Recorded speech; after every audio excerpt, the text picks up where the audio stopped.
지난해 한국의 방위산업업계가 폴란드의 대대적인 수출을 계기로 나토에 입성하면서 역량을 확대하는 기회를 얻었고, 미국 월스트리트 저널은 한국은 2027년 4대 수출국으로 도약할 것이며 방산 매출액은 29조 7천억 원, 고용은 6만 9천 명으로 증가할 것이다라는 분석이 나왔는데요.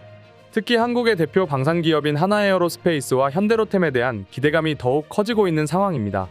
그런데 한국 방위산업이 이렇게 빠르고 정확하게 성장하고 있는 와중에 옆나라 일본의 방위산업에서 큰 소음이 들려오고 있는데요. 무슨 일인지 지금 바로 확인해 보겠습니다. 현재 한국의 방위산업은 세계 4위로 도약하고 있는 중입니다. 폴란드 진출과 많은 나라로의 다방면 수출로 인해 2020년 30억 달러, 하나로 3조 8,190억 원에서 2022년에 들어서는 173억 달러, 하나로 22조 229억 원으로 약 5.8배나 증가한 추세를 보이고 있습니다. 이 수치는 같은 해 이스라엘의 무기 수출액인 114억 달러인 14조 5,122억 원을 가볍게 넘어선 수치입니다. 이러한 성장세가 큰 변화 없이 지속적으로 흐르게 된다면 2027년에 들어서는 29조 7천억 원으로 약 86.8% 증가될 것이라는 전망이 있습니다. 이런 방위산업의 성장세는 2027년까지 고용 역시 급증하면서 최고 6만 9천 명을 넘을 것으로 보이며, 이러한 수치는 방산 외의 연관산업까지 나타나면서 더 많은 고용인구가 늘어날 것으로 보입니다. 이와 함께 보고서에는 최근 글로벌 방산 시장이 격변기를 맞은 것으로 판단, 한국 방산이 수요가 큰 지역을 대상으로 수출을 확대하는 것과 동시에 수출 제품과 시장의 질적인 고도화를 이루게 된다면 한국이 세계 4대 방산 수출국으로 오를 수 있을 것이라고 보고 있습니다. 현재 한국의 무기는 폴란드뿐만 아니라 사우디, 이집트, 인도 등 무기 수입 상위국을 집중적으로 공략할 계획인데요. 현지 생산으로 인한 지원 확대와 기술 이전 대응체계 마련, 무기 수입국에 대한 금융 지원 및 확대, 경제산업 협력 활용 등 한국 방위산업 수출을 위한 지원 체계를 제시할 계획이 있습니다. 이처럼 한국의 방위산업은 앞으로의 성장이 더욱 기대되는 분야로 떠오르고 있는 것에 반해 일본의 상황은 한국과는 다른 결과를 보이고 있습니다. 얼마 전 일본의 자위대 간부 출신 군사 전문가가 일본 방위성을 거세게 비판하는 보도가 나오며 큰 화제가 되었습니다. 얼마 전 니칸겐다에는 이러한 내용을 담은 일본 해상자위대 3등 해자 출신의 군사 저널리스트 몬타니스초의 기고문을 발표했는데요. 기고문에서 그의 발언을 살펴보면 일본의 무기는 성능에 최저로 떨어져 있는데 가격은 세계 최고를 달리고 있다. 일본의 국방당국은 자위대가 창설된 지 70년 동안 역대 최고로 일본 방위산업을 철저하게 망쳐놓고 있다라고 평가했습니다. 사실 일본은 값이 싸면서 성능이 좋은 외국 산무기를 수입하지 않고 일본 자체 생산 무기만 구매하고 사용했습니다. 그 이유로는 일본의 방위산업을 스스로 보호한다는 명목하에 값이 비싸고 성능이 많이 떨어지는 자국 산무기를 굳이 구입해왔습니다.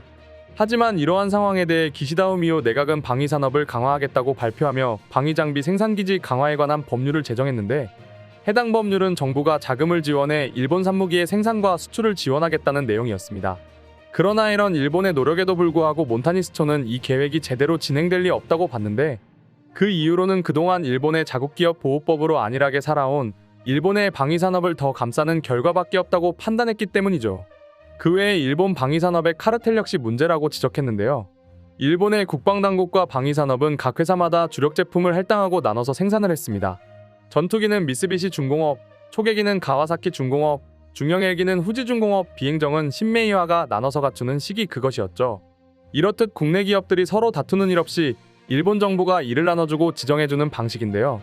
이런 상황으로 인해서 일본 국내 기업들은 서로 싸우는 일이 없어서 당장은 좋게 보일지는 몰라도 서로 간의 경쟁이 없기 때문에 기술이나 생산에 대한 발전은 상당히 더디거나 아예 없는 상황이 생길 수밖에 없는 것이죠.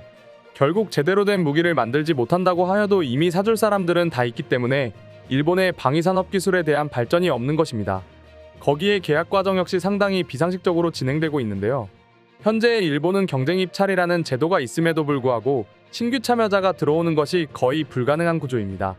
그렇기에 새로운 업체가 생길 가능성 역시 없게 만들어버려 결과적으로 일본의 무기산업은 제자리에 있을 수밖에 없는 것이 실정입니다. 그리고 여기에 더해 해외 무기를 도입한다고 하더라도 생산은 일본 국내에서 하려고 하는데요. 제조권을 구입한 뒤 국내에서 생산하면 수입 가격보다 몇 배나 되는 비용이 소모되지만 일본 기업을 살리기 위한 일환이라고 하면서 묵인되고 있는 실정입니다. 이러한 상황이기 때문에 몬타니는 일본의 방위산업이 쇠퇴하고 있는 이유는 무조건적으로 자국 기업을 돕는 일본의 정부 때문이라고 말하는데요. 실제로 한국 방위산업 기업들의 선의의 경쟁 구도와는 확연히 다른 모습을 보이고 있습니다. 그렇기에 한국의 방위 산업은 해외 기업의 국내 기업과도 경쟁으로 인해 더 좋은 발전을 이룰 수가 있는 것이며, 그에 비해서 일본의 방위 산업은 시간이 지나도 발전이 제자리인 것이죠. 이처럼 한국과 일본의 방위 산업의 격차는 어마어마하게 벌어졌는데요. 그럼 지금부터는 한국의 방위 산업에 대해 일본인들은 어떤 생각을 하고 있는지 더욱 자세히 알아보도록 하겠습니다. 핵보유국이 침략 전쟁을 하는 시대에 일본 국민이 자국을 지키는 일의 중요성을 인식하지 못해 유감이야. 한 국가가 방위하는 시대는 지났어.